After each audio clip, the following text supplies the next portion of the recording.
उत्तराखंड में BJP mission Lok Sabha चुनाव 2024 पर फोकस करने के लिए अब बस्ती संपर्क अभियान चलाने जा रही है, जिसके जरिए बीजेपी लोगों से सीधा संवाद करेगी। लेकिन बीजेपी के इस अभियान को लेकर कांग्रेस ने तंज कसना शुरू कर दिया है।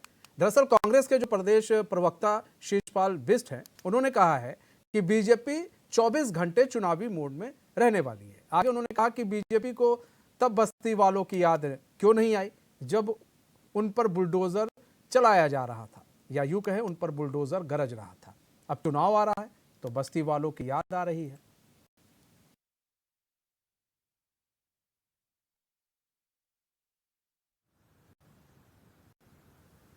देखिए, भारतीय जनता पार्टी तो 24 घंटे जो है चुनावी मोड में रहने वाली पार्टी है। वो अब बस्ती में घर घर जाएं, क्यों नहीं जाएंगे। अब 2024 के लोकसभा चुनाव सिर पर हैं, तब तो बस्ती वालों की याद नहीं आ रही थी जब आपका बुलडोजर रात दिन बस्ती वालों के सिर पे था। आप लगातार बस्ती वालों को जो है उजाड़ने की बात कर रहे थे, बस्तीकरण अभियान चलाने की बात कर रहे थे।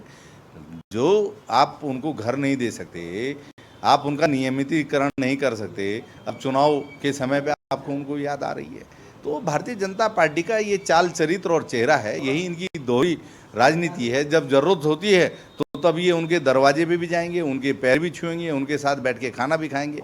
लेकिन जैसे ही इनकी सरकार बन जाती है तो ये गुर्राने लगते हैं, उनको जो है ध्वस्तीकरण का डर दिखाने लगते हैं। तो अब जनता इनकी ये चाल समझ गई है। अब जनता जो है भाजपा के झांसे में नहीं आएगी, चाहे ये बस्ती में जाएं चाहे कहीं भी जाएं, क्योंकि जो जनता महंगाई की मार लगातार झेल रही है, घर घर में बेरोजगारों की फौज है, डबल इंजन उत्तराखंड की धरती पर नहीं उतर रहा है, राज्य का विकास ठप हुआ पड़ा है, तो जनता इसे भली भांति समझ रही है।